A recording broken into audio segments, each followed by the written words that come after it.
Hey everyone, it's Corey with Atomic Drones, and I've got some drone news to share with you today, as once again, the drone industry is under attack.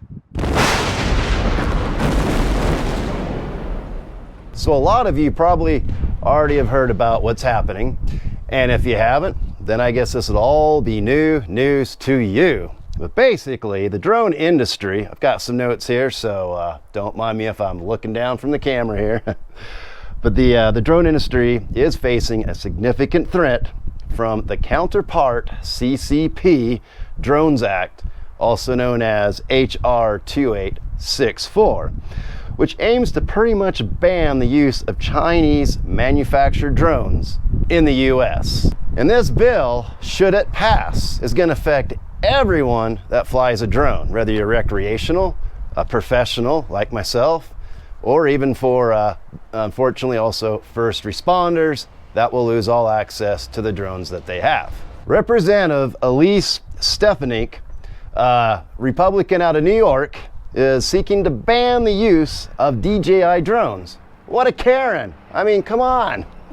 This time, they're going to try to do it through the FCC's covered list. Now, this list includes equipment and services that the government deems as a potential security threat to the government. Go figure. Now, if this ban was to actually go through, it would basically result in any new DJI drone not being sold in the US and not being able to be flown in the US.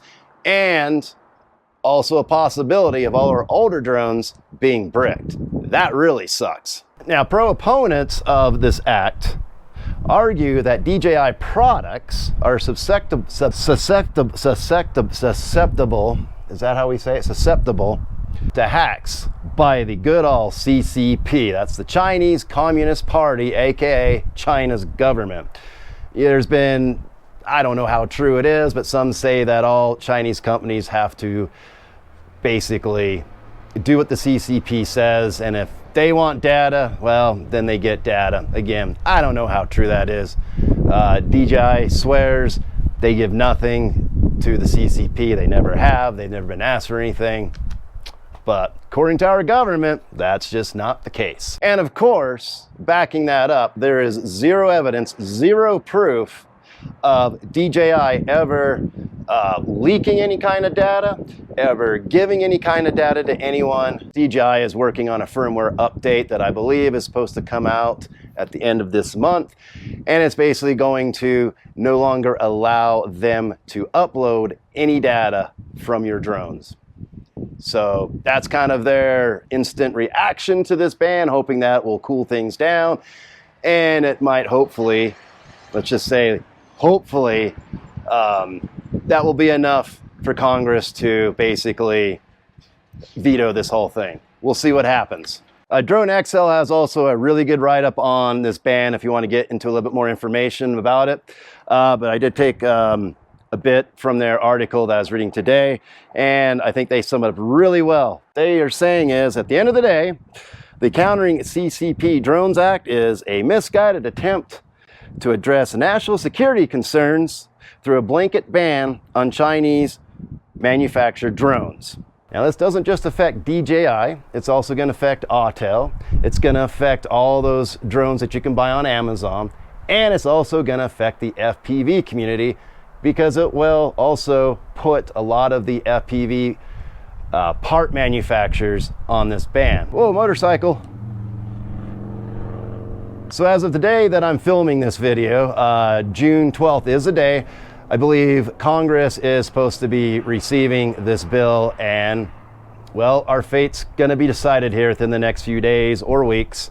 We'll see what happens. Definitely be keeping a close eye on that. Drone Advocacy Alliance has definitely been extremely vocal in trying to get everybody rounded up to reach out and contact their local Congress people and senators and basically tell them that this is a load of bullshit.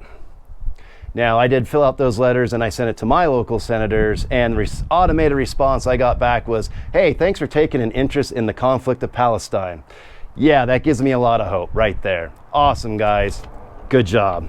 And the scary part is DJI is actually really worried this time around. I mean, how many times now has the government tried to introduce a ban, but it never passed the House vote? And this time it did, and on to Congress it has gone. And for them to actually get really worried, I think we should all be a little worried, because this could actually go through. Let's hope not. So my whole take on it is, I think it's all a political game. I think there's certain representatives that are just trying to claw their way up the political ladder.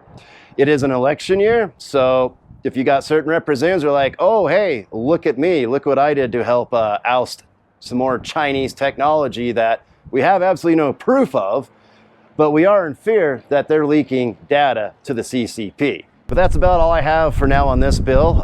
It's kind of my first drone news video, and hey, we'll see how this one goes. If people like it, I'll do more, because I have a feeling there's going to be a lot of interesting drone news coming down the pipeline. So in the meantime, keep flying, keep those drones in the air, and till the next video, stay atomic.